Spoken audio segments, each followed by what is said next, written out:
අදහසක් විදිහට ඇත්තටම ඇයි ඕගොල්ලෝ පුරාවිද්‍යාව කියන විෂය හදාගන්නේ? ඈ මම එහෙම කව හරි නම් කරලා අහන්න. දැන් ඇයි පුරාවිද්‍යාව කියන විෂය හදාගන්නේ කියන නිකන් නදීෂා මදුමාරි කියන බල. ඇයි නදීෂා පුරාවිද්‍යාව කියන විෂය හදා? ඈ මොකද හේතුව? පුරාවිද්‍යාව කියන විෂය හදා.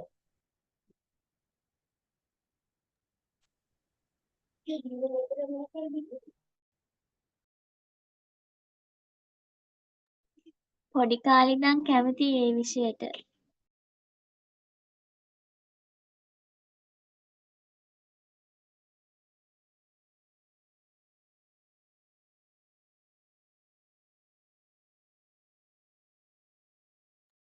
ඒ කියන්නේ නදීෂා පොඩි කාලේ ඉඳන් ඒක හදාරන්න තිබිච්ච ආසාව නිසා තමයි හදාන්නේ.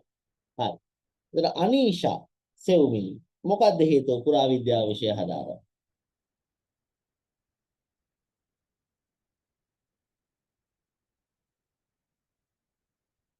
අනීෂා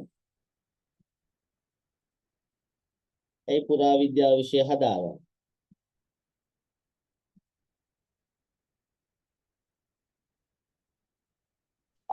ඉතිහාසාත්මක තොරතුරු දැනගන්න කැමති. ඒක නිසා විෂය හදාරනවා.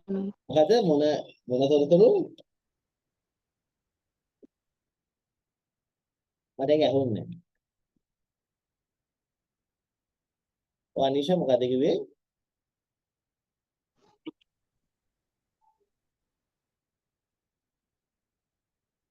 අනීෂා මොන තොරතුරු දැනගන්න කැමති හින්දාද හදාරනවා කිව්වේ?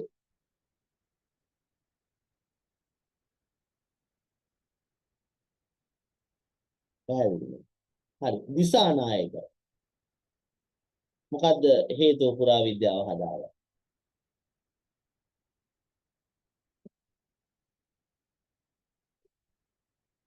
මොකද්ද පුරාවිද්‍යාව විෂය හැදෑරීමේ හේතුව? මයික් ඔන් කළා කියමු ඈ. හරි. අනිෂා කියලා තියෙනවා ඉතිහාසාත්මක තොරතුරු දැනගන්න කැමතියි. ඒක නිසා තමයි විෂයට ආස වෙන්නේ. එතකොට අනිෂා ඉතිහාසයත් ඉගෙන ගන්නවද? දිසානායක කියන මයික් ඉතිහාසයේ කරුණු දැන ගැනීම සඳහා. ඉතිහාසයේද ඔයා ඉගෙන ගන්න ඒකද නේද? ඔයා ඉතිහාසයත් කරනවද? ඔව්. දිසා සිංහලත් ඔයා කළාද? සිංහල ලෙක්චර් එකේ හිටියා. හරි. එතකොට ඒ කියන්නේ ඔයා ඉතිහාසයත් කරනවා කියන්නේ ඔයාගේ විෂයන් තුනම ඔයා ඉගෙන ගන්නවා. ඉතිහාසයත් උගන්වන්න නිසා. හරි. ඉෂාදි මොකද්ද හේතුව පුරාවිද්‍යාව හදාගන්න?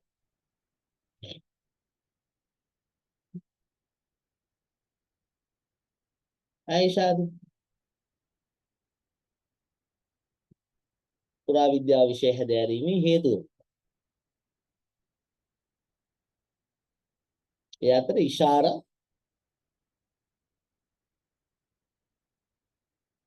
මොකද්ද හේතුව?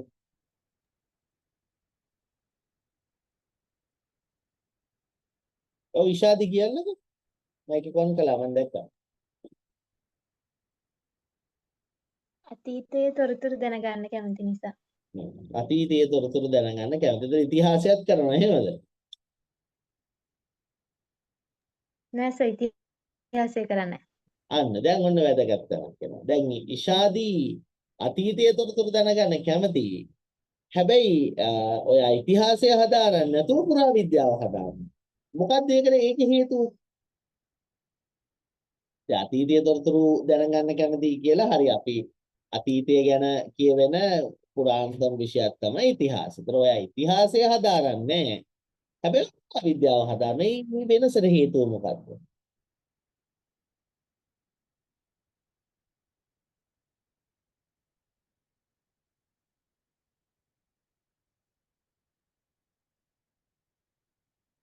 හරි ඉෂාදි හරි අවුලක් නැහැ. ඔහොමම කැමරා එක තියාගෙන පුරාවිද්‍යාව කියන සබ්ජෙක්ට් ඔව් පුරාවිද්‍යාව කියන සබ්ජෙක්ට් එක ඉගෙනගෙනම නැහැ නේ සර්.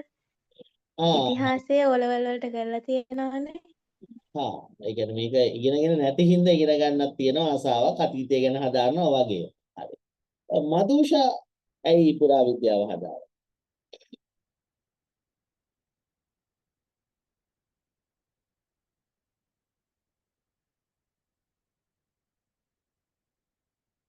මදුෂා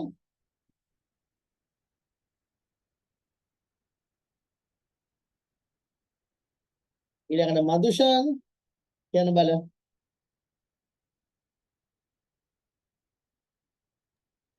පුරාණ සමාජ රටාව ගැන ඉගෙන ගැනීමට කැමති. පුරාණ සමාජ රටා. ඒතර ඉතිහාසය ඉගෙන ගන්නවද මදුෂාන්? නෑ සර්. එතකොට ඇයි ඉතිහාසය නොකර පුරාවිද්‍යාව ඉගෙන ගන්නේ පුරාණ සමාජ රටාව ගැන තේරුම් ගන්න? සර් මේ පුරාවිද්‍යාව ගැන කැණීම් වලින් යම් දෙයක් කැණීම් කිරීමේ ආසාව ඒක යම් දෙයක් මතු හොසවා ගැනීමට ඇති ආසාව. ඒකෙන් ඉතිහාසය ඒ කියන්නේ ඉතිහාසයට වඩා මේකේ දෙන කැණීම් කළා භෞතිකව දේවල් ගන්න තියෙන ආසාවෙ හින්දා තමයි ඒක. මදුෂානි මොකද්ද හේතුව? මදුෂානි හේතුව මොකද්ද? පුරාවිද්‍යාව හදාගන්න. ඉතිහාසය ගැන දැන ගැනීම ඒ ඉතිහාසයත් ඉගෙන ගන්න. පිළිබඳ නෑ මදුෂානි. නෑ ඉතිහාසය ඉගෙන ගන්න නෑ. ඒතර ඉතිහාසය ඉගෙන ගන්න නැතුව ඇයි පුරාවිද්‍යාවම කරන්නේ ඉතිහාසය ගැන දැනගන්න. කැණීම් පිළිබඳ දැනගන්න. කැණීම් ගැන දැනගන්න. ඊළඟට රොෂානි කියන්න බලන්න. ඇයි පුරාවිද්‍යාව ඉගෙන ගන්න? රොෂානිගේ හේතුව මොකක්ද?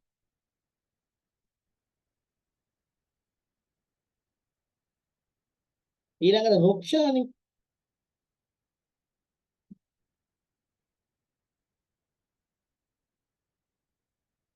රුක්ෂානි අතීතයේ දේවල් දැනගන්න ගවේෂණ වලට තියෙන කැමැත්ත. රුක්ෂානි ඉතිහාසය කරනවද?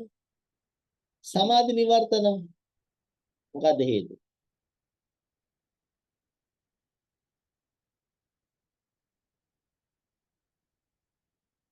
සමාධිය ඇයි පුරාවිද්‍යාව ඉගෙන ගන්න?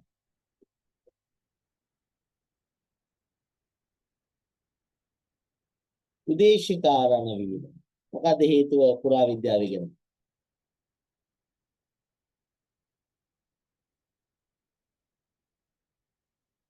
නෑනේ උත්තරයක්. අතීතයේ දේවල් දැනගන්නයි කැණීම් වගේ දේවල් වලට තියෙන කැමැත්තටයි පුරාවිද්‍යාව සබ්ජෙක්ට් එක තෝරගන්න හිතුවේ. හරි. එතකොට සමාධි chat එකේ දාලා තියෙනවා විෂයට ආසයි කියලා. සමාධි මයික් එක ඔන් කරලා කියන්නේ විෂයට ආසයි. මොකක්ද ඔයා පුරාවිද්‍යාව විෂයට ආස වෙන්න හේතුව? මොකද හේතුව?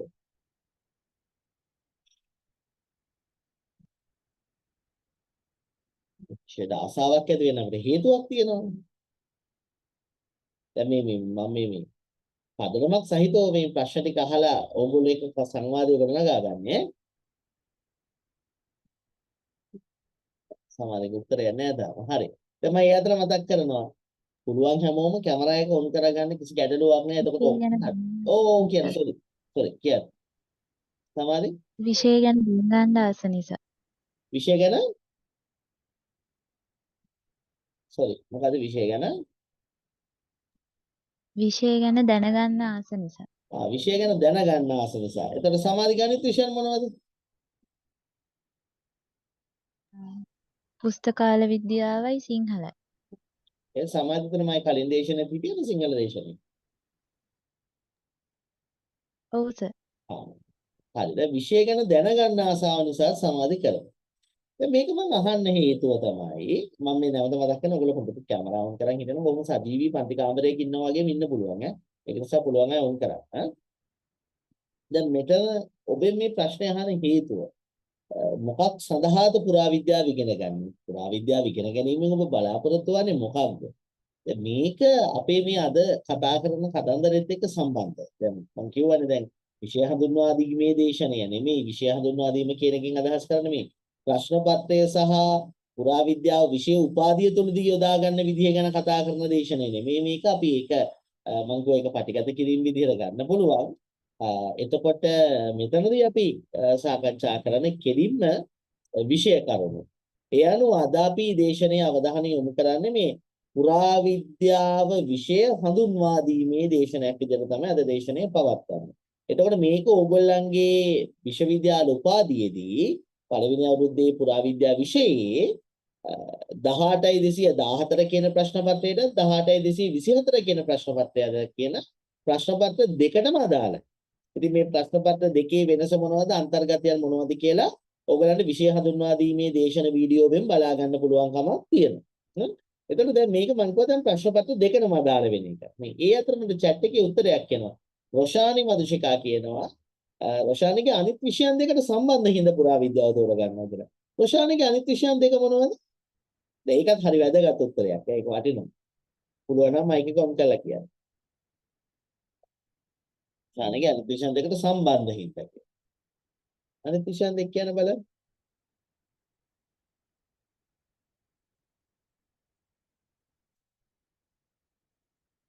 රොෂාන් ටයිප් කරන අතරේ අපි කතා කරගෙන යමු. දැන් එතකොට පුරාවිද්‍යාව කියන විෂය මොකක්ද? සහ පුරාවිද්‍යාව කියන විෂයක් විදිහට ගොඩනගන්නේ කොහොමද? කියන කතා කරනකොට පුරාවිද්‍යාව යනු කුමක්ද? දැන් ඔයගොල්ලෝ මේ ආපු ගාම සමහරු වෙතන ඉන්නේ. දැන් ඇත්ත කතාව තමයි පුරාවිද්‍යාව කියන්නේ දැන් මෙතන කියවිච්ච එක උත්තරයක තිබුණා. මේ විෂය කවදාකවත් ඉගෙනගෙන නැහැ. නේ? අතීතය ගැන දැනගන්න කැමතියි.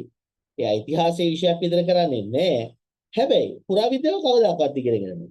වැදගත්කමක් තියෙනවා දැන්. මම පෞද්ගලිකව මේ බාහිර උපාධිවල විෂයන් 5ක් විතර මේ ඔන්ලයින් දේශන කරන හින්දා එතකොට මමත් විෂයන් කිහිපයක්ම ඉගෙනීමේ යෙදෙන නිසා සහ විෂයන් කිහිපයක මගේ අධ්‍යයනයන් සහ පර්යේෂණ විහිදලා තියෙන හින්දා දැන් ඇත්තටම අපි මුලින්ම එන්න ඕන දැන් ඇයි කෙනෙක් පුරාවිද්‍යාව තෝරගන්නේ මොකක්ද යාගේ පදනම. එතකොට අනිත් එක තමයි මේ විෂයට එන්නේ. දැන් ඔබ සිංහල විෂය කළොත් ඉතිහාසයේ විෂය කළොත් නේද? මේ ඊළඟට අපි බෞද්ධ දර්ශනය වගේ විෂයක් කළොත් එහෙනම් මම උගන්වන අනිත් විෂයන් කියන්නේ ඒ හැම එකකම මේ ඇත්තටම මේ මූලයන් පිළිබඳව යම් අවබෝධයක් තියෙනවා. පසුතලයේ පිළිබඳව. හැබැයි පුරාවිද්‍යාව එහෙම කවදාකවත් ඉගෙනගෙන නැහැ. මොකද හේතුව අර විෂයන් ඉස්කෝලේ කාලේදී ඉඳන් ඉගෙන ගත්ත නිසා. ඉතින් එතකොට මෙන්න මේ නිසා අපි මුලින්ම තේරුම් ගන්න ඕනේ පොඩ්ඩක් මේකේ පසුතලය මොකද්ද පසුබිම් මොකද්ද කියන එක. එතන රොෂාන් උත්තරයක් දෙන රොෂානි එතකොට දැන් පුරාවිද්‍යාව අනිත් විෂයන්ට සම්බන්ධයි කියලා කියනවා. ත්‍රියාය සම්බන්ධයි කියලා යා සලකන්නේ. මානව විද්‍යාව සහ සමාජ විද්‍යාව කියන විෂයන් දෙකත් එක්ක තමයි පුරාවිද්‍යාව යා සම්බන්ධ වෙනවා කියලා හිතාගෙන තියෙන්නේ. හරි. හොඳයි. එතකොට මෙතනදී ඇත්තටම මොකද්ද පුරාවිද්‍යාව කියලා කියන්නේ? අපි මේ සාකච්ඡාව සඳහා උපයෝගී කරගන්නවා මහාචාර්ය සිරාන් දරණියගල කියන මේ දේශීය විද්වතා මේකට ඉදිරිපත් කළා තියෙන අදහස.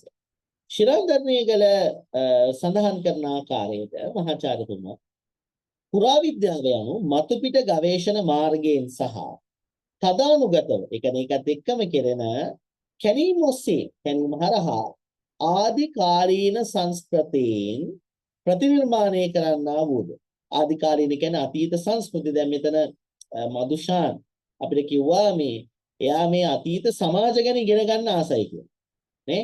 ඔන්න දැන් අපි කියන ආදි කාලීන සංස්කෘතීන් ප්‍රතිනිර්මාණය කරන්නා වූද ඒවා පැහැදිලි කරන්නා වූද එම සංස්කෘතීන්ට අදාළ භෞතික නෂ්ටාවශේෂ පිළිබඳ අධ්‍යයනයක් විදිහට තමයි පුරාවිද්‍යාව කියලා කියන්නේ. දැන් මෙතන හිටිය කැණීම් කරන්න ආසයි. නේ? මේක භෞතික පදනම ගැන හදාරන්න ආසයි. ඒ නිසා පුරාවිද්‍යාව කියන්නේ මතුපිට ගවේෂණයන්. ඒ කියන්නේ මේ භූමිය පිළිබඳව කරන මතුපිට අධ්‍යයනයන් වෙන්න පුළුවන්. නිර්මාණ පිළිබඳව කරන මතුපිට අධ්‍යයනයන් වෙන්න පුළුවන්. ඒ හා බද්ධවම කරනවා මොනවද? කැණීම්. මේ කැණීම් හරහා අතීතයේ පැවතිච්ච ඒ කියන්නේ ආදිකාලීනයි කියන්නේ ඒක අතීතයේ තිබිච්ච සංස්කෘතියෙන් ප්‍රතිනිර්මාණය කරන එක ඒක නැවත නිර්මාණය කිරීම සිද්ධ කරනවා. පැරණි සංස්කෘතිය. ඒ පැරණි සංස්කෘතිය පිළිබඳ පැහැදිලි කිරීමක් විග්‍රහ කිරීමක් කරනවා. ඒ වගේ මේ සංස්කෘතියට අදාළ වෙන භෞතික නෂ්ට අවශේෂ පිළිබඳ අධ්‍යයනය කරන එක නිසා භෞතික දේවල් අපි කියනවා මොනවද මේ මැටීරියල් දේවල්. භෞතිකමය දේවල් පිළිබඳව හැදෑරීමක් සිද්ධ කරනවා. ඉතින් ඒක නිසා ඇත්තටම අපිට පැහැදිලි පුරාවිද්‍යාව කියලා කියන්නේ මේ ගවේෂණයක්. ඒ වගේම තමයි කැණීමක්. ඒහා බද්ධ වූ පර්යේෂණයත් එක්ක ගොඩනැගිච්ච විෂයක් කියන එක අපිට ඉතාම පැහැදිලි මේ කියන කාරණාවත් එක්ක බැලුවා. දැන් එතකොට අපි දැන් බලන දේ තමයි දැන් එහෙනම් පුරාවිද්‍යාව. දැන් ඔයගලන්ට අලුත් විෂයක් මේක ගොඩනැගිලා තියෙනවා අතීතයේ හදාරන්න මේකෙදි කැණීම් ගවේෂණ වගේ දේවල් පාවිච්චි කරනවා. අපි කියන හැමතිස්සෙම මේ භෞතිකමය සාධකත් එක්ක තමයි පුරාවිද්‍යාව බැඳලා තියෙන්නේ. පුරාවිද්‍යාව බැඳලා තියෙන භෞතිකමය සාධකත් එක්ක. අපි කියන වෙනම ඉස්සරහට කතා කරමු. පුරාවිද්‍යාව කියන එක වෙනම විෂයක්. දැන් මම අහුවනේ දැන් මම මෙතන කෙනෙක්ගෙන් අහුවා මේ රොෂානි අහනවා. රොෂානිගේ විෂයන් එක රොෂානිගේ අනිත් විෂයන් දෙකට සම්බන්ධයි කියනකොට මේ විෂයන් දෙක මානව විද්‍යාව, සමාජ විද්‍යාව, පුරාවිද්‍යාව අනෙක් විෂයන් විදියට තියෙනවා. දැන් එතකොට මේ පුරාවිද්‍යාව කොහොමද වෙනම විෂයක් වුනේ? පුරාවිද්‍යාව කොහොමද වෙනම විෂයක් විදියට සංවර්ධනය වුනේ කියන එක. මෙතන ඉතාම වැදගත්. එතන පුරාවිද්‍යාව මෙහෙම විෂයක් විදිහට වෙනම විෂයක් විදිහට ගොඩනැගීම කියන එක අපි අරගත්තොත් එහෙම ඒක ඇත්තටම ආරම්භ වෙන්නේ පොඩි කුතුහලයක් එක්ක මිනිස්සු තුළ තිබිච්ච. මොකක් ගැන කුතුහලයේද? තමන්ගේ අතීතයේ පිළිබඳව නැත්නම් යටගියාව පිළිබඳව අධ්‍යයනය කිරීමේ කුතුහලයක් තිබුණා මිනිස්සුන්ට. ඉස්සර කොහොම අපි ඉන්නේ නැද්ද? ඉස්සර කොහොම ගොඩනැගීම් කරන්නේ නැද්ද? ඉස්සර සමාජයේ කොයි විදිහ එකක් වෙන්නේ නැද්ද? මෙන්න මේ විදිහට අතීතයේ පිළිබඳව සෙවීමේ කුතුහලයක් මිනිසුන්ට තිබුණා. මිනිසුන්ට තිබිච්ච මේ අතීතයේ පිළිබඳව සෙවීමේ කුතුහලයත් එක්ක තමයි ඇත්තටම පුරාවිද්‍යාව කියන විෂයක් විදිහට ආරම්භ වෙන්න පටන් ගත්තා. එයින් පටන් ඔය යුරෝපයේ සිද්ධ වෙනවනේ පුනරුදය කියලා සිදුවීම. ඒ කියන්නේ යුරෝපය තුල අර පැරණි ග්‍රීක රෝම ශිෂ්ටාචාරවල දැනුම නැවත ඉස්මතු වෙලා ඇවිල්ලා ඒ දැනුම උපයෝගී කරගෙන යුරෝපා සමාජය තුළ විශාල පරිවර්තනයක් සිද්ධ වෙනවා.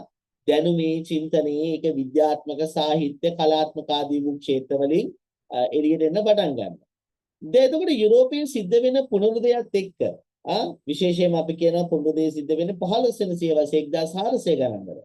මේ යුරෝපයේ සිද්ධ වෙන පුනරුදයත් එක්කදී ඇත්තටම මේ පුරාවිද්‍යාව කියන විෂය වර්ධනය වෙන්න පටන් ගන්නවා. ඒ මොකද්ද? මිනිස්සුන්ගේ යටගියාවසේ පිළිබඳව සෙවීමේ කුතුහලය වර්ධනය වෙනවා පුරාවිද්‍යාවත් එක්ක. ඇයි පුරාවිද්‍යාව කියන එක එන්නෙම මේ වෙනම විෂයක් විදිහට යටගියාව ගැන හොයන. දැන් බලන්න පුනරුදය කියන එක සිද්ධ වෙන්නේ එහෙමනේ. පුනරුදය කියන එක සිදු වෙන්නේ යුරෝපය තුලදී යුරෝපා ශිෂ්ටාචාරයේ මුල්ම බිම් වෙච්ච ශිෂ්ටාචාරයේ මුල්ම අවස්ථාවන් වෙච්ච ග්‍රීසියත් ඊට පස්සේ බිහිවෙන රෝමයත් කියන ශිෂ්ටාචාර දෙකේ බලපෑමෙන් ඒ ග්‍රීක රෝම භාෂාවන්ගේ ඒ කියන්නේ ග්‍රීක සහ ලතින් භාෂාවන්ගේ ඒ ග්‍රීක රෝම සාහිත්‍යයන්ගේ ග්‍රීක දර්ශනවාදයන්ගේ මෙන්න මේ බලපෑම ඇත්තටම පැහැදිලිවම අපිට දකින්න පුළුවන් කමක් දෙන යුරෝපයේ සිද්ධ වෙච්ච පුනරුදය. ඒතර ඒ සියල්ල අයිති වෙන අතීතයට යට ගියාවට පැරණි කාලයට. අවුරුදු 100 ගණනාවක අතීතයට. දැන් එතකොට මෙන්න මෙතනදී වෙනව උවමනාවක් අන්නේ තමන් විසින් කියවපු අතීතයේ පිළිබඳව හදාරන්න උවමනාවක් කරන මිනිස්සුන්ට. එමෙ යුගයේ පිළිබඳව අධ්‍යයනය කිරීමේ උවමනාවක් මිනිස්සුන්ට එනවා. ඒ නිසා ඇත්තටම අපිට පේනවා මේ මිනිසුන් නැත්තම් පරේක්ෂකයෝ මිනිස් වර්ගයාගේ යටගියාව පිළිබඳව මේ විදිහට අධ්‍යයනය කරන්න පටන් ගත්තා. ඉතින් ඇත්තටම මුල්ම කාලේදී මේගොල්ලෝ මොකද්ද සිද්ධ කළේ? අර මේගොල්ලන් තිබිච්ච කුතුහලය තමයි මිනිසුන්ගේ යටගියාව පිළිබඳව සෙවීමේ කුතුහලය. මීට අවුරුදු 100කට කලින් මිනිස්සු කොහොම ඉන්න තිබුණද? ඊටත් අවුරුදු 200කට කලින් මිනිස්සු කන්නේ නැත්තේ මොනවද? ඊටත් අවුරුදු 100කට කලින් මිනිස්සු අඳින්නේ නැත්තේ මොනවද? මෙහෙම තමයි හොයන්න පටන් ගත්තේ. එතකොට මෙතන තිබුණා මිනිස්සුන්ට කුතුහලය. මොකක් ගැන කුතුහලයක්ද? මිනිසාගේම යටගියාව පිළිබඳව සෙවීමේ කුතුහලයක් තියෙනවා. එතකොට මෙන්න මේ කුතුහලය නිසා මුල්ම කාලේ මොකද්ද කළේ? පුරාවස්තු රැස් කරන්න පෙළඹෙනවා. ඒ කියන්නේ තමන්ගේ ළඟ පොඩි කලෙක්ෂන් එකක් තියාගන්නවා පුරාවස්තු වල. අධ්‍යයනය කළ මීට අවුරුදු 100කට 200කට 300කට කලින් මැටි භාජන, ලෝහ ප්‍රතිමා, කිරිගරුඩ ප්‍රතිමා දැන් මෙන්න මේ වගේ එක්රැස් කරන්න පටන් ගන්නවා. පුරාණ භාණ්ඩ එක්රැස් කිරීම සිද්ධ වෙනවා. එතකොට මෙන්න මේ විදිහට අපිට පේනවා අර පුරාවස්තු රැස් කරගෙන ටිකින් ටික ඒවා පිළිබඳව අධ්‍යයනය කරනවා. හැබැයි ඒක මුල් කාලයේදී තිබුණේ පුරාවිද්‍යාව කියන්නේම පුරාවස්තු රැස් කරන විෂයක් විදියට. අර නිකන් රෙලික් හන්ටර්ස්ලා වගේ පුරාවස්තු හොයන මේ සම්පත් හොය යන එක තමයි කළේ. හැබැයි ඒක ටික ටික ඒ தත්ත්වයෙන් මිදිලා මනුෂ්‍ය වර්ගයාගේ අතීතයේ පිළිබඳව හොයන්න උනන්දු වෙන විෂයක් බවට පත් වෙනවා. දැන් ඔයගොල්ලෝ ගොඩාක් අය කිව්වා පුරාවිද්‍යාව පිළිබඳව හදාරන්නේම අතීතයේ පිළිබඳව හදාරන්න තියෙන ආසාව සහ කැමැත්ත නිසා කියලා.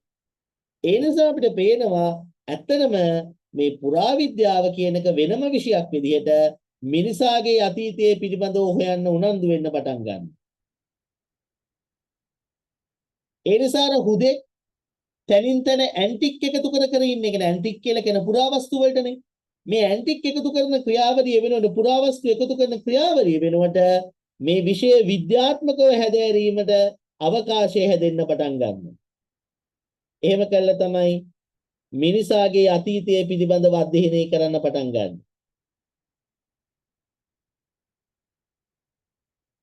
ඔය පුරාවිද්‍යා ඉතිහාසය දිහා බැලුවම අපිට පේනවා ලෝකේ පළවෙනි වතාවට මේ විද්‍යාත්මක විදිහට කැණීමක් සිද්ධ වෙනවා.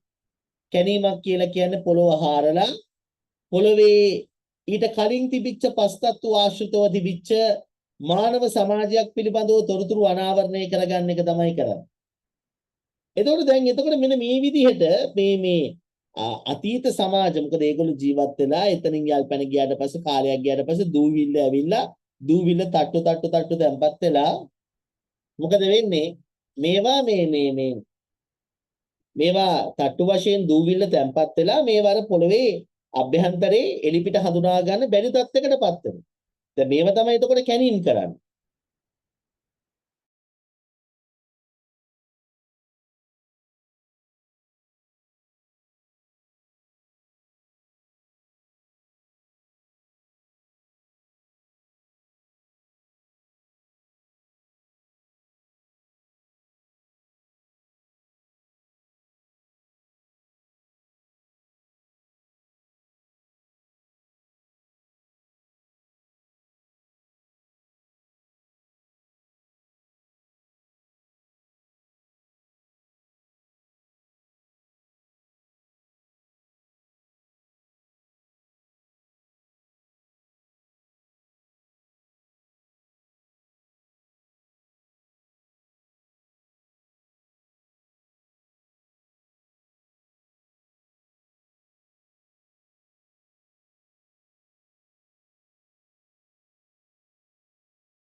හරි. එතකොට දැන් මේ මිනිස්සුන්ගේ අතීතයේ පිළිබඳව සොයන කුතුහලය මේ කුතුහලය තමයි මෙතනින් ඉස්සරහට යන්නේ. ඒ අනුව දැන් මම කියන්නේ දැන් පොළොවේ ස්තර වශයෙන් යට පාංශ ස්තරත් එක්ක මේ තැම්පත් වෙනවා කියන ඒ යුගවල ශිෂ්ටාචාරික අවදිවල දේව.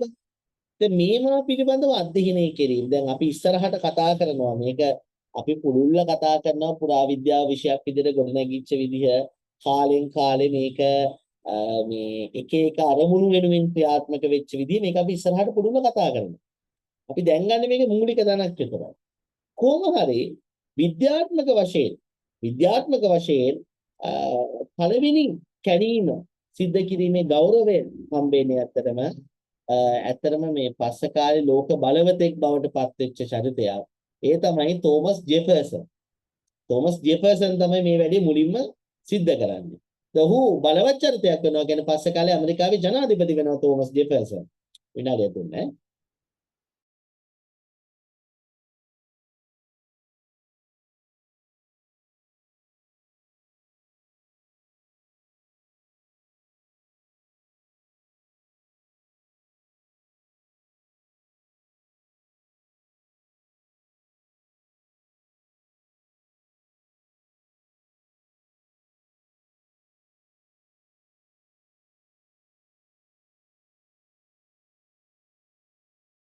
එතකොට ජෙෆර්සන් ඇයි බලවත් චරිතයක් වෙනවා කියන්නේ මොහොත පස්සේ කාලේ ඇමරිකාවේ ජනාධිපතිවරයා ඇමරිකාවේ තුන්වෙනි ජනාධිපතිවරයා.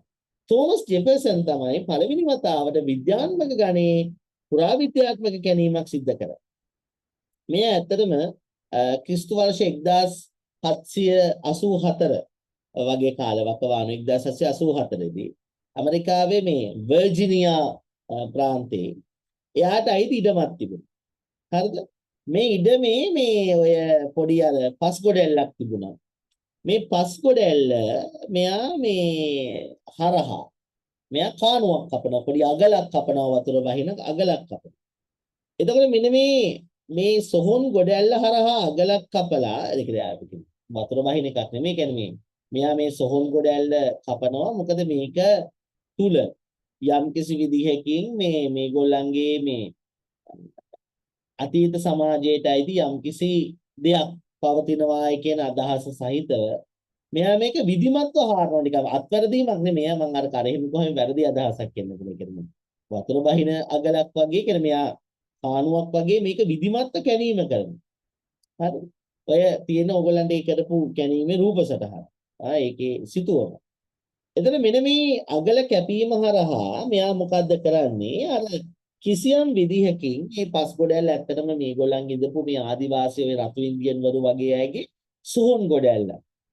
ඒගොල්ලන්ගේ මරණයට පත් වෙච්ච මුතුන් මිත්තන් ඒගොල්ලෝ තැම්පත් කරලා තිබිච්ච පස් ගොඩැල්ලක් තමයි මේ තිබුණේ. මෙයා මේක හරහා යම් කැණීමක් කරනවා. හැබැයි මේක අර විධිමත් පූර්ණ වශයෙන්ම පුරාවිද්‍යාත්මක මුහුණුවරක් තිබිච්ච කැණීමක් නෙමෙයි. විධිමත්ව කරපු පුරාවිද්‍යාත්මක මුහුණුවරක් තිබිච්ච කැණීමක් නෙමෙයි. හැබැයි මතක තියාගන්න මේක ඉතාම වැදගත් උනා කුමක් සඳහාද?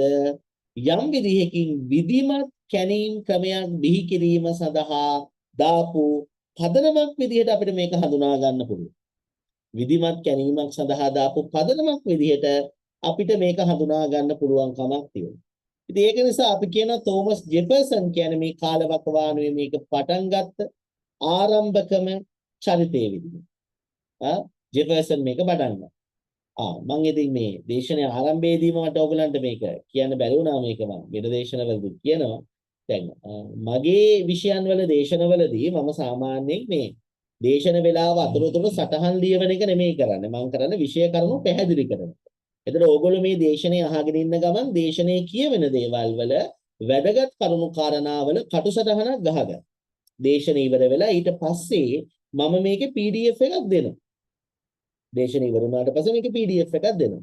එතන ඒක නිසා මේකේ PDF එක ගන්න ඕගොල්ලෝ අර කටුසටහනේ ෆොටෝස් මට එවන්න ඕනේ. දේශනේ අහගෙන. ඒක නිසා මම මේක සිංහල දේශනයේදීත් පහුගිය දවසේ කිව්වා මම සටහන් කියවන්නේ නැහැ. මොකද ඕගොල්ලෝ දන්න ඔය බාහිර උපාධි තැන් වල ඔයගොල්ලන්ට බැලුවාම පෙනේ දේශනයේදී සිද්ධ වෙන්නේ සටහන ලියවන එක. මම කියන දේ තමයි සටහනක් බලාගෙන කියවද්දී ඕගොල්ලෝ අනිත් පැත්තට ලියා ගන්න නම් ඕගොල්ලෝ අමුතුවෙන් දේශන වලට එන්න ඕනේ නැහැ. මොකද අකුරු ලියවීමේ සහ කියවීමේ හැකියාව තියෙන ඕන කෙනෙක්ට ඉතින් සටහනක් කියවන්න පුළුවන්, ලියා ගන්නත් පුළුවන්. හරිද? හැබැයි විෂය ගැන දන්න ගුරුවරයෙක් ළඟට ඔයගොල්ලෝ එන්නේ විෂය ඉගෙන ගන්න. සටහන් ලියා ගන්න නෙමෙයි අතන විෂය ඉගෙන ගන්න. ඒ නැත්නම් ඔය කොහෙන් හරි පොතක් හොයාගෙන ඒක අනිත් පැත්තට ලියන. ඔය කොහෙන් හරි නෝට් එකක් හොයාගෙන ලියනවනේ. නෑ විෂය පැහැදිලිව ඉගෙන ගන්න තමයි ඔයගොල්ලෝ ඉන්නේ. එතකොට මම කරන වැඩේ තමයි දේශනයේ කාලයේ පුරාම ඔයගලන්ට විෂය කරුණු ටික පැහැදිලි කරලා දෙන්න. එතකොට මේ පැහැදිලි වෙන විෂය කරුණු සටහනක් විදිහට ඔයගොල්ලෝ කටු සටහනක් ගහ ගන්නවා. ඊට පස්සේ ඒකට අදාළව මම PDF එකක් හෝ දෙකක් හෝ කිහිපයක් හෝ දෙනවා. එතකොට මේ PDF එක අරන් ෂෝට් නෝට් එකත් එක්ක කටු සටහනත් එක්ක බල ඕගොල්ලන්ට විෂය ගැන පූර්ණ ඒ කොටස ගැන අවබෝධය ලබා ගන්න පුළුවන්. ඒක මූලිකව මතක තියාගන්න. හරි. නැවත දැන් මෙතන කතාවට එමු. දැන් ජෙෆර්සන් මේ වැඩේ කරනවා. එතකොට ජෙෆර්සන් මේ වැඩේ කළාට පස්සේ අපිට ඊළඟ අවස්ථාවේ හඳුනා ගන්න ලැබෙනවා මෙන්න මේ ජේම්ස් හටන් 1726 1797 අතර කාලවකවානුවේදී භූවිද්‍යාඥයෙකු ඉඳපු ඇත්තටම මේ ස්කොට් ජාතික භූවිද්‍යාඥයෙක් ජේම්ස් හටන් එයා ඇත්තටම 1785 දී පළ කරන ඔය ඔයගලන්ට මුහුණතේ පේන්න ලැබෙන පොත Theory of the Earth කියන පොත. Theory of the Earth කියන පොත. 1785. එතකොට මේක ඇත්තටම මේ බලපෑවා ඔය ජෙෆර්සන්ගේ කැනීම් වලට මූලික බලපෑමක් එල්ල. තෝමස් ජෙෆර්සන් කරපු මේ පොළොව පිළිබඳව මේ අතන මෙයා මේ අර පස්ගොඩ ඇල්ල හාරලා මේ අධ්‍යයනය කරනවනේ. ඒ ජෙෆර්සන්ගේ කැනීම් වලට මූලික බලපෑමක් එල්ල කළා කවුද? ජේම්ස් හටන් විසින් සිද්ධ කරපු මෙන්න මේ ග්‍රන්ථය. එයා විසින් දීපු මෙන්න මේ ග්‍රන්ථය. කොහොම හරි ඇත්තටම මෙයා මේ දැන් theory of the earth කියලා කියන්නේ මොකද්ද? මේකේ වචනාර්ථය අපිට පොතේ ගන්න පුළුවන් මොකද? පෘථිවියේ සිද්ධාන්ත. නේ theory of earth පෘථිවියේ සිද්ධාන්ත. එතකොට ජේම්ස් හටන් මේ කෘතිය හරහා මේ පාෂාණවල දකින්න තියෙන ස්තරායනය පිළිබඳව යම් විග්‍රහයක් කරනවා. ස්තරායනය. ඒ කියන්නේ අපි පොළොව අරගත්තට පස්සේ දැන් මෙතන ඉන්නවනේ ගොඩක් අය කැනීම් කරන්න එහෙම ආසයි. පොළොව අරගත්තට පස්සේ අපිට පේනවා පොළොවේ පාංශු ස්තර විදියට තමයි තැම්පත් වෙලා තියෙන්නේ. ලේයර්ස් විදියට තමයි තැම්පත් වෙලා තියෙන්නේ. මොකද දැන් ඔය නිකන් ඔයගොල්ලෝ උනත් බලන්නකෝ නිකන් අපි ගෙදරක එහෙම නිකන් අතු ගන්න නැතුව තිබ්බොත් එහෙම අර දුහුවිලි තට්ටු තැම්පත් වෙනවා. දැන් ඔයගොල්ලෝ සතියක් දෙකක් මාසයක් විතර ඔය වගේ අතු ගෑමක් මුකුත්ම නොකරපු තිබිච්ච තැනක් බලන්න ටිකක් එලිමහන්ට නිරාවරණය වෙලා තිබිච්ච තැන අපි කියන දූවිලි තට්ටු පිටින් තිබ්බා කියලා නේ. අන්න ඔය විදිහට මේ ස්තර නිර්මාණය වීම සිද්ධ වෙනවා. අනිත් එක තමයි කොහොමත් පසෙත් ස්වරූපය තමයි පාංශු ස්වරූපය තමයි පස පහළ ඉඳන් ඉහළට නිර්මාණය වීම සිද්ධ වෙනවා. ලේයර්ස් විදිහට ස්තර විදිහට. ඒතර දැන් ඔයගලන්ට පේනවා ඇති මේ හටන් කියපු මේක මේ කතාව දැන් මේක ඔය මේ රූප සටහනකින් ඉදිරිපත් කළා තියෙනවා මේ උඩ තියෙන මේක ඇඳලා පෙන්නනවා ලේයර්ස්. ඔයගලන්ට පේනවා ඇති බොහොම සියුම් විදිහට තීරු විදිහට පසේ ස්තර දකින්න ලැබෙනවා. තීරු විදිහට සියුම් විදිහට දකින්න ලැබෙනවා. ඔයගොල්ලෝ පල්ලෙහා තියෙන රූප සටහන ගත්තොත් එහෙනම් මේකට අදාළ රූප සටහන තමයි පල්ලෙහා තියෙන්නේ.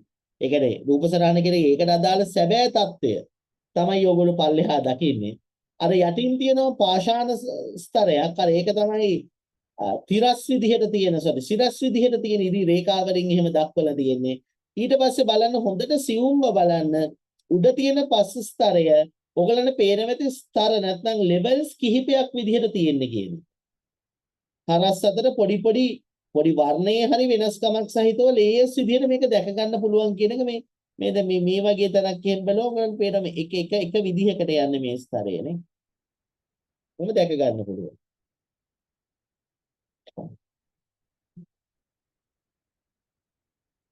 එතන ඇත්තටම දැන් මෙයා ගේනවා විග්‍රහයක්. මොකද්ද කියන විග්‍රහය? ඇයි මෙහෙම තැම්පත් වෙන්නේ? ඇයි මෙහෙම මේවා ලේයර්ස් විදිහට ස්තර විදිහට තැම්පත් වෙන්නේ? මෙතනද මෙයා පැහැදිලි කරන කාරණාව තමයි ඔය මුහුදුවල, ගංගාවල, විල්වල වගේ එහෙම අරගත්තොත් මේ සිද්ධ වෙන ක්‍රියාවලියක් මෙයා මේකට පෙන්눔 කරලා දෙනවා. ඒ කියන්නේ මෙයාර මොනවද දියලු පස්සේ එහෙම තැම්පත් වීමේ ක්‍රියාවලියක් එයාකට පෙන්눔 කරලා දෙනවා. ඒ මූලධර්මය ඇත්තටම 1797 කාලේ වාසය කරපු චාල්ස් ලයර් කියන භූවිද්‍යාඥයා විසින් නැවත වතාවක් සාකච්ඡාවට ලක් කරනවා. චාල්ස් ලයර් මේ ඉන්නේ. එයා මේක පිළිබඳව නැවත වතාවක් සාකච්ඡාවට ලක් කළා. භූවිද්‍යාවේ මූලධර්ම Principles of Geology ඔය දකුණු පැත්තේ ඕගොල්ලන්ට දකින්න ලැබෙන්නේ පොත. මෙන්න මේ ග්‍රන්ථය රචනා කරනවා. ඉතින් මේ ග්‍රන්ථයේ තියෙන තොරතුරු දිහා බැලුවාම මේ මිනිස්සුන්ගේ අතීතය පිළිබඳව හදාරන්නේ විශේෂ වැදගත්. දැන් අර ඕගොල්ලන්ගෙන් මම ප්‍රශ්න අහුවාම දැන් එක්කෙනෙක් දුන්න උත්තරයක් එයා ඉගෙන ගන්න අනිත් විෂයන් වලට අදාළයි කියලා කවුද රොෂානි කිව්වනේ. එතකොට අපිට තියෙනවා දැන් එහෙනම් පුරාවිද්‍යාව එක්ක අදාළ වෙන විෂයන් තියෙනවා නේ. ඒ කියන්නේ සරලව ඔයගලන්ට තේරෙන වචනෙන් කිව්වොත් පුරාවිද්‍යාව එක්ක එකට සෙට් වෙන විෂයන් තියෙනවද නේ. අදාළ වෙනවා කියන්නේ ඕකනේ. ඒ කියන්නේ පුරාවිද්‍යාවත් එක්ක එකට සෙට් වෙලා යන විෂයන් මොනවද කියන එක. ඇත්තටම පුරාවිද්‍යාව එක්ක එහෙම සෙට් වෙලා යන විෂයන් ගොඩාක් තියෙනවා. ඒක අපි වෙනමම ප්‍රශ්නයකට උත්තරයක් විදිහට නැත්නම් වෙනමම මාතෘකාවක් විදිහට කතා කරනවා පුරාවිද්‍යාවේ බහුවිෂයක ස්වරූපය කියලා. බොහෝ විෂයන් එක්ක බද්ධ වෙච්ච විදිය. දැන් ඇත්තටම අරගත්තොත් මෙතනින් උනේ මොකද්ද මේ ලයල් ඉදිරිපත් කරපු මේ කරුණු කාරණාත් එක්ක මෙතන කිසියම් විදිහකින් පුරාවිද්‍යාව කියන විෂය භූගෝල විද්‍යා විෂයත් එක්ක බද්ධ වීමක් සිද්ධ වෙනවා. ඒ කියන්නේ භූවිද්‍යාව භූගෝල විද්‍යාව කියන බෑ භූගර්භ විද්‍යාව කියලා අපිට නම් කරන්න පුළුවන්. මේ භූවිද්‍යාව කියන විෂය පුරාවිද්‍යාව හා බද්ධ විෂයක් බවට පත් වෙනවා. පුරාවිද්‍යාත්මක අධ්‍යයනයන් සහ භූවිද්‍යාත්මක අධ්‍යයනයන් අතර ගොඩනැගිච්ච සම්බන්ධතාව තමයි ඇත්තටම මේකට හේතු වුනේ. ඉතින් මේක ඊටාම වැදගත් අවස්ථාවක්. හැබැයි මතක තියාගන්න අපිට තියෙන පොඩි ප්‍රශ්නයක් මොකද්ද? අපි මේ කතා කරන මේ 1700 ගණන් වෙනකොට මේ කාලයේදී ඇත්තටම මේ මිනිසා කියලා කියන්නේ ඊටාම පැරණි කෙනෙක් කියන අදහස තිබුණේ නැහැ. ඔය යුරෝපය පිළිඅරගත්ත කතෝලික බයිබලයේනේ ආගමික වශයෙන් මම මේ කියන්නේ ආගමික වැරද්දක් නෙමෙයි මේ කියන්නේ. නමුත් ඉතින් මේ බලපාපු විදිහේ ඉතිහාසය මම මේ කියන්නේ. දැන් කතෝලිකයෝ විශ්වාස කරපු ඒ බයිබලයේ ඉගැන්වීම් අනුව දෙවියන් විසින් කෙලින්ම මිනිසාව මවලා ඒ මිනිසාගේ પરම්පරාව ක්‍රමක්‍රමයෙන් පවතිනවා. ඒ කියන්නේ ආදම් සහ ඒවාගේ මැවීම ඉඳන් ඔය ඒබ්‍රහම්ලා දක්වා එහෙම ආපු ක්‍රමවේදයක් ඒගොල්ලන්ගේ ආගම්වල ඉදිරිපත් කළා. ඒතර මේගොල්ලෝ විශ්වාස කළේ මේක. ඒ අනුව ඒගොල්ලෝ විශ්වාස කළේ මනුෂ්‍ය වර්ගයා මිහිතලයේ මත ඇති වෙලා අවුරුදු ටිකක් 100,000 ගණනක පොඩි අතීතයක් විතරයි මේගොල්ලෝ විශ්වාස කළේ. මිනිසාට ඊටා විශාල පෞරාණිකත්වයක් අති පෞරාණිකත්වයක් හිමි කියන අදහස ඒගොල්ලෝ හිතියේ නැහැ. හැබැයි මිනිසාට ඊටා විශාල අතීතයක් නැත්නම් අති පෞරාණිකත්වයක් හිමි කියන අදහස ඒකට යම් එකගතාවක් ඇති වෙන්නේ 19 වෙනි සියවස තුලදී. ඒ කියන්නේ 1800 ගණන් වලදී. මතක තියාගන්න මිනිස්සු 1800 ගණන් වෙනකන් ගිහින්මම පිළිඅරගෙන තිබුණේ නැහැ. මිනිසා කියන්නේ ඊටාම පැරණි කෙනෙක් කියනවා. 1800 ගණන් වල 19 වෙනි සියවසේදී මේ අදහස එන්නේ. ඒකට පුරෝගාමී වෙනවා ක්‍රිස්තු වර්ෂ 1778ත් 1768ත් අතර කාලවකවානුවේ ඉඳපු ප්‍රංශ ජාතික රේගු පරීක්ෂකයෙක් වෙච්ච ජැක් බුෂේ the Perth කියලා කියනවා. ජැක් බුෂේ ඉන්නේ කොයි කාලේද? 1778ත් 1867ත් අතර කාලේ ඔහු ප්‍රංශ ජාතිකයෙක් රේගු පරීක්ෂකවරයෙක්. ඔය ප්‍රංශයේ තියෙනවා ගඟක් සොම් කියලා ගඟක්. මේ ප්‍රංශයේ සොම් කියන ගංගාව ආසන්නයේ තිබිච්ච බොරළු වලක මෙයා කැනීමක් කරනවා. සොම් ගංගාව ළඟ තිබිච්ච බොරළු වලක මෙයා කැනීමක් කරනවා. ඒ බොරළු වලේ කැනීම් කළා මතු කරගන්න ගල් ආයුධ. ඒ වගේම වඳ වෙලා ගියපු දැන්ට දකින්න ලැබෙන නැති සත්තුන්ට අයිති ඇටකටුත් මෙතන දිතා වැදගත් උන. ඒක ගල් ආයුධ මිනිස්සු හදාගත්ත ගල් යුගයේ හදාගත්ත ආයුධත් වඳ වෙලා ගියපු සත්තුන්ට අයිති ඇටකටුත් හොයාගන්න. මේ අනුව මෙයා තර්කයක් ගොඩනගනවා. දැන් මේ ලැබෙන සත්තුන්ගේ ඇටකටුත් අර ගල් ආයුධත් අරගෙන බැලුවාට පස්සේ ඒ කියන අවශේෂත් ඒ කියන සාධකයක් මිනිස්සුනුත් අතර යම්කිසි සම්බන්ධතාවක් තියෙනවා කියනවා. අර කියන ගල් ආයුධත් සත්ව ඇටකටුත් මිනිසුනුත් අතර සම්බන්ධතාවක් තියෙනවා කියනවා. දැන් ඒක එක ඇත්තටම මේ මිනිසාගේ අතීතයේ පිළිබඳව සෙවීමේ යම් පසුතලයක් නිර්මාණය වෙනවා. මේ පසුතලයේ මේ කුතුහලයේ ගොඩනැගීමින් තියෙන කාලවකවානුවක තමයි පුරාවිද්‍යාව විෂයත් එකට ගැළපෙන විදිහට හැඩගැහිමින් තියෙනකොට තමයි ඔන්න ඔය ඡායාරූපේ ඉන්න කෙනා එන්නේ. ඒ තමයි චාල්ස් ඩාවින්. චාල්ස් ඩාවින් 1859 දී එයා ලියන පොතක් Origin of Species කියලා. Origin of Species ඒ කියන්නේ සත්වයින්ගේ සම්භවය, ජීවි විශේෂාංගයේ සම්භවය කියන පොත ලියනවා. එයා මේ කෘතිය හරහා පරිණාමවාදය පිළිබඳව අදහසක් ඉදිරිපත් කරනවා. පරිණාමවාදී මත කීපයක්ම තියෙනවා. ඩාවින් එකේ ප්‍රධානම විද්‍යාත්මක පරිණාමවාදී මත ඉදිරිපත් කළා. මානවයා කියලා කියන්නේ වසර මිලියන ගණනක සිට ක්‍රමික වශයෙන් ගමන් කරපු පරිණාමික ක්‍රියාවලියක ප්‍රතිඵලයක් විදියට ගොඩනැගිච්ච සතෙක් කියන එක යා පෙන්නනවා. ඔය ඔයගලට මුහුණතේ පේන්නේ පොතේ රූපේ. ඔරිජිනල් ස්පීසස්. එතකොට මේ හරහා තමයි පරිණාමවාදයේ පිළිබඳව මතවාදයක් ඉදිරිපත් කරන්නේ. ඒ 1871 දී 1871 දී තව පොතක් පළ කරනවා මිනිසාගේ පෙළපත කියලා ග්‍රන්ථයක්.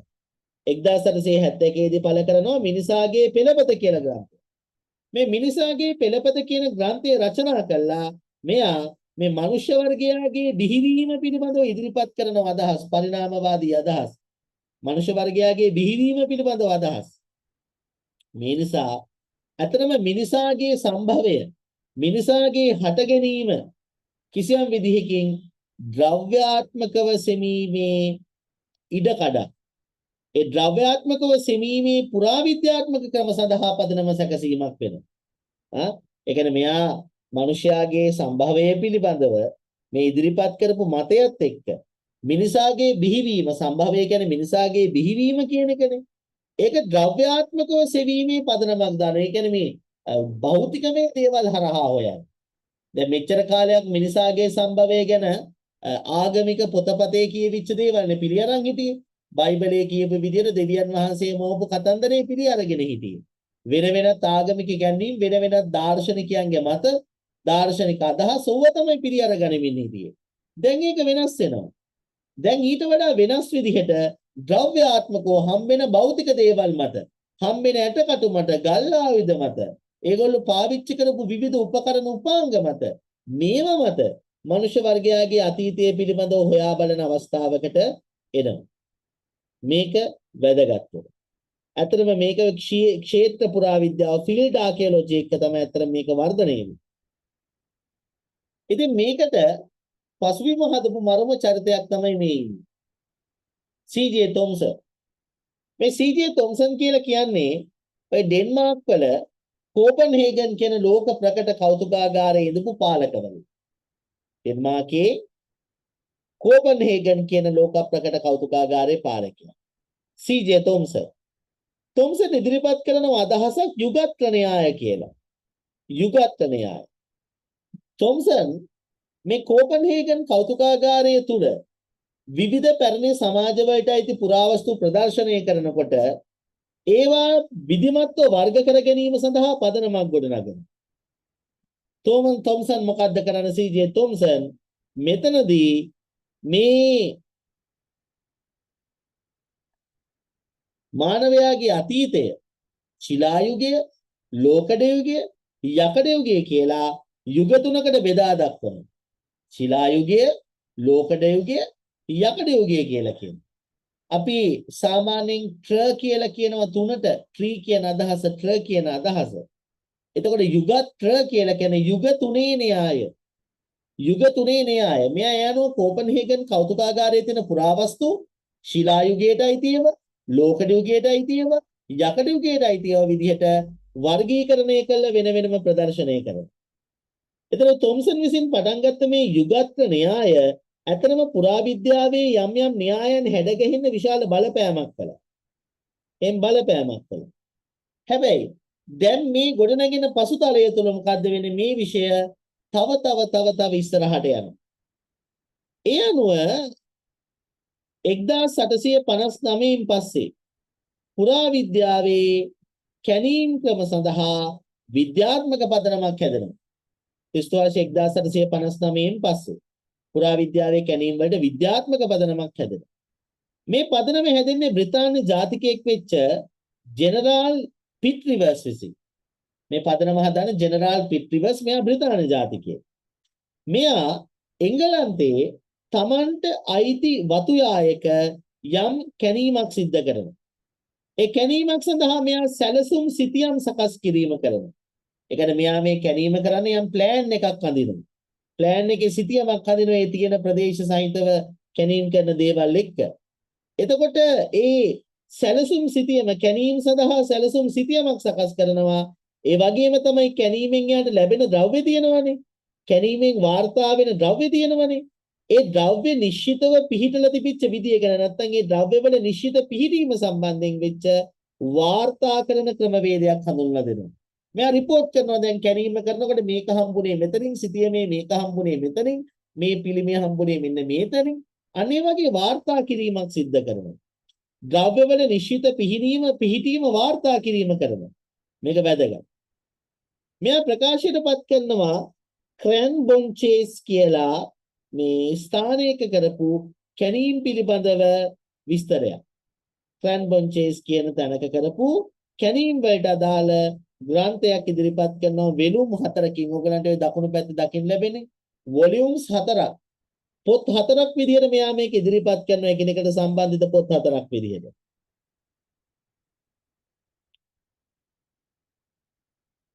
හරි. එතකොට මේක ඔය ක්ෂේත්‍ර පුරා විද්‍යාවේ විධික්‍රම වලටත් ඒවැ ශික්ෂණය නැත්නම් ඒව ඇතුලේ විද්‍යාත්මකව වැඩේ කරන්න අවශ්‍ය පසුබිම හදලා තියෙනවා අඩිතාලම දාලා තියෙනවා කියන එක අපිට පේනවා. ඊට පස්සේ මොකද වෙන්නේ? අපි කියනවා මේ ජෙනරාල් පිට්රිවර්ස්ගේ අනුප්‍රාප්තිකයා විදිහට අපි සැලකනවා. ඒ කියන්නේ අනුප්‍රාප්තිකයෙක් කියලා කියන්නේ යාට පස්සේ එන එක්කෙනානේ. ෆ්ලින්ඩර්ස් පේට්‍රි 1853ත් 1942ත් අතර කාලේ තමයි මෙයා හිටියේ. මේ ෆ්ලින්ඩර්ස් පේට්‍රි පුරාවිද්‍යා විශේෂේත්‍රය තුල විද්‍යාත්මක භාවයක් ඇති කරන්න මුල් වෙනවා. පුරාවිද්‍යා විශේෂේත්‍රය තුල විද්‍යාත්මක භාවයක් ඇති කරන්න පේට්‍රි මුල් වෙනවා. එයා කරන වැඩේ තමයි කැනීම් වලදී ලැබෙන සියලුම දත්ත වාර්තා කරන එක වැදගත් කියන එක පෙන්වලා දෙනවා. කැනීමක් කරනකොට ඔයාලට ලැබෙන හැම ආකාරයකම දත්තයක් වාර්තා කරන එක වැදගත් කියලා පෙන්වලා දෙනවා. මේ 1904 දී පළ කරනවා පුරාවිද්‍යාවේ ක්‍රමවේද සහ අරමුණු කියලා පොතක්. Methods and Aims of Archaeology කියලා. Methods and Aims of Archaeology කියලා මෙයා ග්‍රන්ථයක් පළ කරනවා. මේක පස්සේ කාලෙකදී පුරාවිද්‍යාවේදී පුරාවිද්‍යාව පිළිබඳව අධ්‍යයනය කරනකොට අත්පොතක් වගේ වෙනවා හෑන්ඩ් බුක් එකක තත්ත්වයකටපත් වෙනවා. ඒ වගේම මෙයා තව පැත්තකින් අරගත්තොත් එහෙම මේ අපි කියනවා සාපේක්ෂ කාල නිර්ණය ක්‍රමවලට මෙයා මැටි බඳුන් වල අවශේෂ භාවිතා කිරීමේ වැදගත්කම මුලින්ම හඳුන්වලා දෙනවා. ඒ කියන්නේ අර මැටි භාජන කියන අපි කියනවා කාල නිර්ණය කිරීම අපි ඉස්සරහට වෙනම කතා කරනවා නිරපේක්ෂවත් සාපේක්ෂවත් කරන විදිය. සාපේක්ෂ කාල නිර්ණය කියලා කියන්නේ දැන් ඕගොල්ලෝ හිතන්නකෝ දැන් අපිට කිසියම් තැනක දැන් ඕගොල්ලෝ අද ජීවත් වෙච්ච නිවාසයේ තව අවුරුදු ගණනාවකින් මේක වල්බිහි වෙලා අරවමෙව වෙලා ගිහිල්ලා ගියොත් නටබුන් වෙලා ගියොත් එහෙම අපිට ඒ ගෙදර තිබිලා හම්බෙනවා නම් ඕගොල්ලෝ හිතන්නකෝ මේ කිසියම් විදිහකින් ජංගම දුරකථනය. එතන මේ ජංගම දුරකථනයේ බ්‍රෑන්ඩ් එකේ ඒ මොඩියුල් එක නිෂ්පාදනය කළා අලෙවි කරපු කාලවකවානුව පිළිබඳව අදහසක් කරගත්තාම ඒ ෆෝන් එක තිබුණේ හිතන්නකෝ 2020 ඉඳන් 2030 වෙනකන් කාලවකවානුව තුල විතරනම් ඒ ෆෝන් එක භාවිතා වුණේ එදිනදා ඒ ෆෝන් එක ගෙදර තිබ්බා කියලා කියන්නේ මේ ගෙදර මිනිස්සු මේ කාලවකවානුව අතර අනිවාර්යෙන් ඉඳලා තියෙනවා වෙන්න පුළුවන් නැත්නම් 2025 නේ මේ ෆෝන් එක ආවේ 2020 නේ ෆෝන් එක ආවේ ඒ නිසා මේ ගෙදර වුන් අනිවාර්යෙන් 2020ට පස්සේ කාලේ හිටියා කියන එක නිශ්චය කරන්න පුළුවන්. ඒ කියන්නේ ඒ ලැබෙන භාණ්ඩයෙන් ඒ භාණ්ඩයේ කාලයට සාපේක්ෂ කාලයක මිනිසුන් හිටියා කියන එක කියන්න පුළුවන්. ඒ වගේ කාල නිර්ණය ක්‍රම තියෙනවා. අපි ඒක වෙනම මාතෘකාවකින් අනාගතයේ කතා කරනවා ඉදිරියේදී කතා කරනවා ඔයගොල්ලෝ එක්ක. දැන් එතකොට මේ සාපේක්ෂ කාල නිර්ණය ක්‍රමවල ඒ කාල නිර්ණය කටයුතු වලට මැටි බඳුන් අවශේෂ යොදා ගැනීමේ වැදගත්කම තමයි පේට්‍රි මුලින්ම පෙන්නලා දෙන්නේ. එතනදී ඊජිප්තුවේ වසර 10ක කැනීම් කියන ග්‍රන්ථයක් රචනා කරනවා. 10 years digging in Egypt කියලා. ඊජිප්තුවේ වසර 10ක කැනීම් කියලා කෘතියක් රචනා කරනවා. ඒ හරහා මේ තමන් කරපු කැනීම් ක්‍රමවේදවල අත්දැකීම් මෙයා ප්‍රකාශයටපත් කරනවා. ඒ වගේම මෙයා පලස්තීනයේ පුරාවිද්‍යා කටයුතු වල පුරෝගාමියෙක් විදිහට කටයුතු කළා. එල් අජ්ජුල් කියන පස්ගොඩැල්ල වගේ පුරාවිද්‍යා ස්ථාන කැනීම් වලට ලක් කරනවා. ෆ්ලින්ඩර්ස් පේට්‍රි. ඒක එයාගේ දායකත්වයේ වැදගත් කාරණාවක් විදිහට අපිට සලකන්න පුළුවන් කමක් තියෙනවා. අර එයාගේ methods and aims archaeology කියන එකේ මේ පොතේ හැම වම් පැත්තේ ඔයගලන්ට ඒ රූපේ තියෙනවා පල්ලෙහා. ඊට පස්සේ මේ පිට්‍රිවස්ගේ අභාවයෙන් පස්සේ එයාගේ අනුප්‍රාප්තික එයාගේ ඊළඟ එක්කෙනා විදිහට ඇත්තටම සලකන්න පුළුවන් චරිතය මේ තමයි ශ්‍රීමත් රොබර්ට් එරික් මෝටිමර් විලර්. ශ්‍රීමත් රොබර්ට් එරික් මෝටිමර් විලර් කියන්නේ සර් මෝටිමර් විලර්. ඉතින් අපිට බොහොම වැදගත් චරිතයක්. මොකද ලාංකීය කාරණා ගැන කතා කරනකොටත් නේද පෙරදිග ඉන්දියානු කාරණා ගැන කතා කරනකොට විල වැදගත්. කොහොම හරි මොහු ඔය ක්ෂේත්‍ර පුරාවිද්‍යා කටයුතු සම්බන්ධයෙන් එහෙම ඒ කියන්නේ මේ ෆීල්ඩ් ආකියොලොජි ගැන එහෙම ලොකු කාර්යභාරයක් කරනවා. මෙයා එංගලන්තේ කෝල්චෙස්ටර් නම මොකද කෝල්චෙස්ටර් එංගලන්තේ කෝල්චෙස්ටර් කියන ස්ථානය ඒ වගේම තමයි වේල්සය බ්‍රිතාන්‍යයේ තියෙන වේල්ස් කියලා කලාපය මේ වේල්සේ කේනරන් කියන්න නයන රයන්න අහන්න යන කේනරන් සහ බ්‍රෙකොන් බයන්නට රකාරාංශ දාලා කොම්බුවක් දානවා බ්‍රෙකොන් කියන රෝම යුගයට අයිති බලකොටු වේල්සේ තිබිච්ච කේනරනුත් බ්‍රෙකොනුත් කියන මේ රෝම බලකොටු ඇතුළු වෙච්ච ඔය යකඩ යුගය කියලා සලකන යුගයේ පුරාවිද්‍යා ස්ථාන ගණනාවක් මෙයා කැණීම් කරනවා. මේව හාරහාර බලනවා. මේවා කැණීම් කළ ඊට පස්සේ 1944-47 කියන අවුරුදු කාල සීමාවේදී මෙයා ඉන්දියාවේ පුරාවිද්‍යා කටයුතු වලට සම්බන්ධ වෙනවා. ඉන්දියාවේ පුරාවිද්‍යා කටයුතු වලට සම්බන්ධ වෙලා ඉන්දියාවේ පුරාවිද්‍යා අධ්‍යක්ෂ ජෙනරාල් පදවියට පවා ශ්‍රීමත් රොබර්ට් එරික් මෝටිමර් විලර් පත් වෙනවා. එතන මෙයා ඉන්දියාවේ පුරාවිද්‍යා අධ්‍යක්ෂ ජෙනරාල්වරයා විදිහට පත් වුණාට පස්සේ මෙයා මොකද්ද කරන්නේ? ඔය මොහෙන්ජදාරෝ හරප්පා කියන ඉන්දුනිම්න ශිෂ්ටාචාරය ගැන ඒ වගේම අරිකමේඩු තක්ෂිලා මේ වගේ ඉන්දීය ස්ථාන පිළිබඳව කැණීම් සිද්ධ කරලා තියෙනවා. ඒ හරහා ඒවා පිළිබඳව අධ්‍යයනයන් ඉදිරිපත් කළා.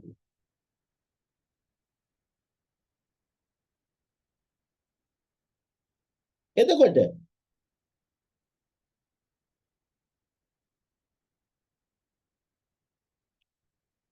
මේ කැණීම් කටයුතු වලට යම් විධිමත් ක්‍රමවේදයක් හඳුන්ලා දුන්න පුරාවිද්‍යාඥයෝ අතර බොහොම වැදගත් චරිතයක් තමයි ඔයගොල්ලෝ මේ දකින්නේ. ඇල්ෆ්‍රඩ් කිඩර් බොහොම වැදගත් පුරාවිද්‍යාඥයෙක් විදිහට අපි ඉතිහාසයේ සැලකනවා. ඇයි? ඇමරිකානු පුරාවිද්‍යා ඉතිහාසයේ පළවෙනි වතාවට ඒ කියන්නේ 1915ත් 1929ත් අතර දක්වා කාලයේදී පේකෝස් කියන ප්‍රදේශයේ පේකෝස් වල මහා පරිමාණයේ විධිමත් ස්තරානුකූල කැණීමක් මෙයා දියත් කරලා තියෙනවා. මහා පරිමාණයේ කැණීමක් කරන්නේ අය අර පාංශු ස්තර ගැන බලමින් ලේයර්ස් ගැන බලමින් ස්තරයන් ගැන බලමින් මෙයා කැණීමක් දියත් කරා. ඒ කැණීම් කරද්දී Tamanට හම්බෙච්ච පුරාවස්තු මෙයා බොහොම සියුම් විදියට විශ්ලේෂණය කරනවා. ඒවා බොහොම සියුම් විදියට විශ්ලේෂණය කළා නව කාල රාමුවක් ගොඩනගන්න මෙයා දායක වෙනවා. ඒ කියන්නේ මානව සමාජයේ පිළිබඳව තියෙන කාල රාමුව කාලයේ ගමන් කිරීම පිළිබඳව අලුත් රාමුවක් ඉදිරිපත් කරනවා. ඔහු ක්ෂේත්‍ර පුරාවිද්‍යාව ඇතුළු විශේෂීත්වයට ලබා දුන්න වැදගත්ම මඟ පෙන්වීම තමයි පුරාවස්තු විශ්ලේෂණය කරනකොට ඒ ක්ෂේත්‍රයන් වල ඉන්න විශේෂඥයන්ගේ දායකත්වය ලබා ගන්න කිතාම වැදගත් කියලා කිව්වා. මෙයා කියපු විදිහට ඔයා පුරාවිද්‍යාත්මක අධ්‍යයනයක් යම් තැනක් කරනවා නම් ඒ කරන්නා වූ පුරාවිද්‍යාත්මක අධ්‍යයනයේදී විවිධ ක්ෂේත්‍රවල ඉන්න විශේෂඥයන්ගේ දායකත්වය ලබා ගන්න කියලා කිව්වා. දැන් ඔයා කැණීමක් කරනකොට ඔයාට පුළුවන් රසායන විද්‍යාඥයෙක්ගේ දායකත්වයක් ගන්න ඒ තියෙන රසායනික ක්‍රියාකාරකම් බද්ධව. පොළවේ තියෙන රසායනික සංයුතීන් පිළිබඳව නිවැරදි අධ්‍යයනය කරන්න සහ නිගමන වලට එන්න. ඔයාට පුළුවන් කමක් තියෙනවා මේකට ඉතිහාසඥයෙක්ගේ දායකත්වය ගන්න. ඔයාට පුළුවන් කමක් තියෙනවා මේකට පුරාවිද්‍යාව පිළිබඳව අධ්‍යයනය කිරීමේදී මානව විද්‍යාඥයෙක්ගේ දායකත්වය ගන්න. සදාචාර විද්‍යාඥයෙක්ගේ දායකත්වය ගන්න. සමාජ විද්‍යාඥයෙක්ගේ දායකත්වය ගන්න. ඒ කියන්නේ අපිට පේනවා මේ විවිධ විෂයන් වල පහස ලබාගෙන මේක ඉස්සරහට අරගෙන යන්න පුළුවන් කියන එක. විවිධ විශේෂඥයන්ගේ දායකත්වය ලබා ගන්න එක වැදගත් කියලා කිව්වා. ඒ වගේම තමයි පුරාවිද්‍යා කැණීමක් සංවිධානය කරනකොටත් එයා අනුගමනය කරන්න ඕන උපාය මාර්ග කිහිපයක් හඳුන්වලා දෙනවා. කැණීමක් කරනවා නම් මෙන්න මේ විදිහට අනුගමනය කරන්න පියවර මේ විදිහට ස්ටෙප් බයි ස්ටෙප් මේ වැඩේ කරන්න කියලා එයා පෙන්눔 කරලා තියෙනවා. එයා කියනවා ගවේෂණ ඒ වගේම තමයි මේ ප්‍රායෝගික ක්ෂේත්‍රයේ දින නිර්ණය සඳහා දූරාවරියක් අනුව සාපේක්ෂ කාලානුක්‍රම භාවිතා කරනවා කියලා. ඒ කියන්නේ මේ පුරාවිද්‍යා කැණීම කරන ක්‍රමේ වපසරිය කලාපය කොච්චර කාලයකට කලින් තිබිච්ච එකක්ද මේකට යම් දූරාවරියක් ගොඩනගා ගන්නවා. ඒ සඳහා සාපේක්ෂ කාලානුක්‍රම ඒ කියන්නේ වෙන වෙන ක්‍රම අපි කියනවා රුක් වලලු ක්‍රම නේද? ඔය වගේ එක එක ක්‍රම තියෙනවා. පසුව අපි කතා කරමු මේ වගේ දේවල්. මෙයා භාවිතා කරනවා. ඒ වගේම තමයි සම්භාවිත අනුපිළිවෙලකට අනුව අනිත් ආවරිගත කිරීම කරනවා. ආවරිගත කරනවා කියන්නේ මේවා ලිස්ට් හදනවා. ඒවා කොහොමද ලිස්ට් හදන්නේ? යම් නිශ්චිත විදිහකට නැත්නම් සම්භාවිතාමය අනුපිළිවෙලකට. අර මේක වුණොත් මේක වෙනවා. මේක වෙන්න 100ට මෙච්චර ගිඩක් තියෙනවා. මේක වෙන්න 175 ගිඩක් තියෙන්නේ. මේක කරන් 180යි. අන්න ඒ වගේ ඒවා ආවලිගත කරනවා අයිති වෙන කොටස් විදිහට වෙන් කළා 100ට මෙච්චරක් මෙතනට අයිති. ඒ වගේ. නැත්නම් මේකෙන් හම්බුනේ 5යි මේකෙන් හම්බෙනවා 10ක් ඒ වගේ. යම් නිශ්චිත ගැටලුවක් විසඳන්න මෙයා ස්තර කෙනින් පවත්වනවා. යම් කිසි නිශ්චිත ගැටලුවක් විසඳන්න මෙයා මොකද්ද කරන්නේ? ස්තර කන එක ලේයර්ස් මේ හාර බලනවා. යම් දරක මේ හරිය මෙන්න මේ වගේ අවශේෂ තියෙනවා මේක හාරලා බලනවා මේක කොයි කාලයටද අයිති ඒ වගේ කරනවා ඒ වගේම වඩා විස්තරාත්මක ප්‍රාදේශික ගවේෂණ පවත්වනවා සහ දින නිර්ණය ලබා දෙනවා ඒ කියන්නේ මොකද්ද දැන් ප්‍රාදේශික ගවේෂණ පවත්වන ඉතාම විස්තරාත්මක විදිහට තමයි මේක කරන්නේ ඒකට දින නිර්ණයන් ලබා දීමක් සිද්ධ කරනවා ඒ කියන්නේ මෙන්න මේ ඉඳන් මේ දවස් වෙනකම් මේ වැඩේ යනවා කියන ඉතින් ඒක නිසා කිඩ විසින් ඉදිරිපත් කරනවා කොහොමද කැණීමක් කරද්දී අනුගමනය කරන්න ඕන ක්‍රියාවලිය පිළිබඳ. දැන් මේ අනුව අපිට පේනවා 19 වෙනි සියවස අවසානයේ වෙනකොට එක අතකින් ෆ්ලින්ඩර්ස් පේට්‍රි, ජෙනරාල් පිට්රිවර්ස් මේගොල්ලෝ පුරාවිද්‍යාවේ ක්‍රමවේද සකස් කරගන්න යම් උත්සාහයන් දැරුවා. පස්සේ කාලෙකදී මෝටිමර් විල, ඇල්ෆ්‍රඩ් ක්‍රිඩ වගේ අය දක්වපු දායකත්වයත් එක්ක මේ විශේෂීත්වය තව තව ඉස්සරහට වර්ධනය වුණා. ඒ වගේම තමයි ලෝක ක්ෂේත්‍ර ලෝක පුරාවිද්‍යාවේදී ඊටාම විධිමත් සහ ඊටාම හොඳ ශික්ෂණයක් සහිතව මේ විෂය හැඩගැස්සෙනවා. බහු විෂයක විෂයක් විදිහට වෙනත් විෂයන්ගේ දායකත්වය අරගෙන. ඒ අනුව මේ විවිධ විෂයන්ගේ දායකත්වයත් එක්ක පුරාවිද්‍යාව කියන විෂය ගොඩනැගිලා තියෙනවා. මේක ඇත්තටම ආරම්භ වුණේ අර ඕගොල්ලෝ ගොඩ දෙනෙක් අද මම මේ ප්‍රශ්නේ අහලා මේක පටන් ගත්තේ ඒකයි. ඕගොල්ලෝ ගොඩ දෙනෙක් වගේ මේ විෂයට තියෙන කුතුහලය නිසා, මේ විෂයට තියෙන ආසාව නිසා, මේ විෂයට තියෙන කැමැත්ත නිසා තමයි මේක අධ්‍යයනය කරන්න පටන් ගන්නේ.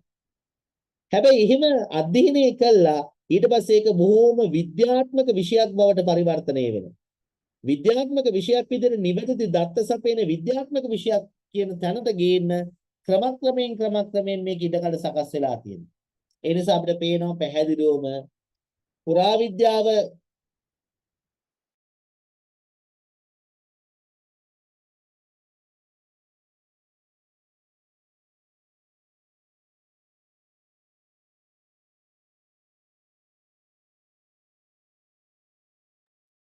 ඒක නිසා අපිට පේනවා මේ පුරාවිද්‍යාව කියන විෂය ඇත්තටම මේක අධීරෙන් අධීර පියවරෙන් පියවර ඒක එක එක තත්ත්වයෙන් තත්ත්වයට මේක ගොඩනැගිලා තියෙනවා.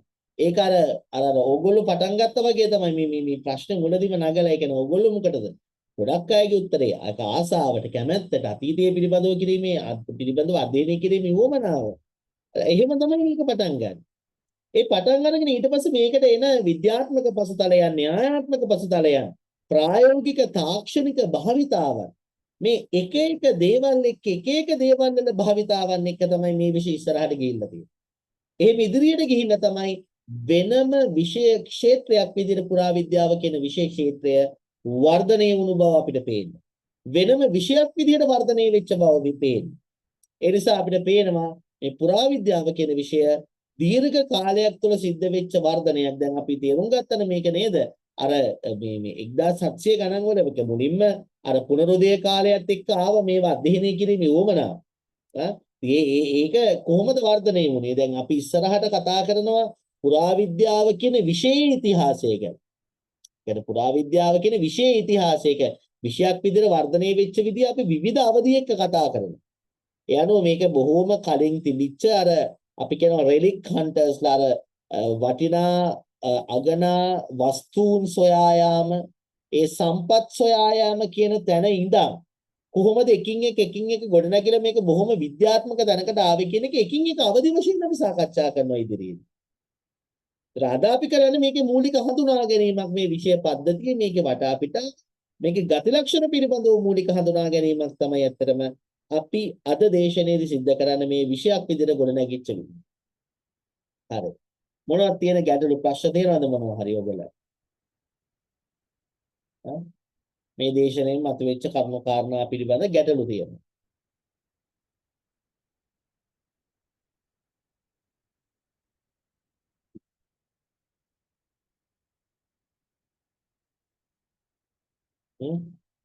අර ඔයගොල්ලන්ට මේකේ මේ මං කියපර ප්‍රශ්න පත්‍ර ආකෘතිය ඒ වගේ දේවල් පිළිබඳව අර මං කියපු වීඩියෝවෙන් ඔයගොල්ලන්ට බලා ගන්න පුළුවන්. මං අහන්නේ මේ විෂය කාරණා පිළිබඳව සාකච්ඡා කරමු. මොනවා හරි ප්‍රශ්න ගැටලු ඔයගොල්ලන්ට තියෙනවා. හරි. නදීෂා මදුමාලි පැහැදිලිද කතා කරපුවා ටික?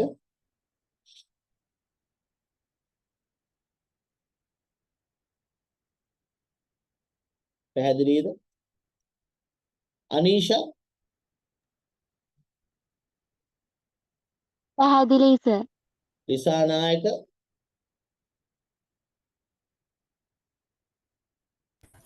පැහැදිලි සර්. ඉෂාදී මදුෂා මදුෂාන් පැහැදිලි සර්.